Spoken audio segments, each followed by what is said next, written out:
अस्सलाम वालेकुम, माहिया रूबी अली ऐं मुंहिंजो अॼु जो वीडियो पैगाम इरशाद जागिरानी साहब जे नाम आहे। सभ खां पहिरीं मां मुंहिंजी यादगिरियुनि जी पूरी टीम केतिरे इदारो तव्हां खां माज़रत ख़्वाह आहियूं जो असां तव्हांजी दिलाज़ारी कई आहे, असांजी ज़ात मां तव्हांखे तकलीफ़ पहुती आहे।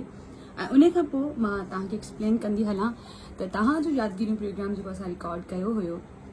ऐं कुछ टेक्निकल इश्यूज़ जे करे असां सही सां रिकॉर्ड न करे सघियासीं, इन जे करे असां हू प्रोग्राम नशर भी न करे सघिया आहियूं। मूंखे बेहद ॾुख आहे जो तव्हां उहा पोस्ट रखी हुई ऐं असां सभिनीनि खे तकलीफ़ पहुती, छो जो असां इलाही चाह सां इलाही महिनत सां तव्हांजो ही प्रोग्राम रिकॉर्ड कयो हो ऐं काफ़ी कॉल्स खां पोइ तव्हां पंहिंजो क़ीमती टाइम असांखे ॾिनो हुयो। असांखे बि ॾुख पहुतो आहे, बल्कि जेके ॾिसंदड़ आहिनि यादगिरियूं हू तव्हांखे ॾिसणु चाहिनि पिया यादगिरियुनि में, छो जो तव्हां सिंध धरती जा सरमाया आहियो, तव्हां सिंध धरती जे लाइ कमु कयो आहे, तव्हां बहितरीनु शाइर बहितरीनु होस्ट आहियो ऐं असां तव्हांजी बेहद रिस्पेक्ट कयूं था। पर जेकॾहिं असांजी ज़ात मां तव्हांखे तकलीफ़ पहुती आहे त मां पूरी टीम जे तरफ़ां तव्हां खां माज़रत थी चाहियां ऐं उन खां पोइ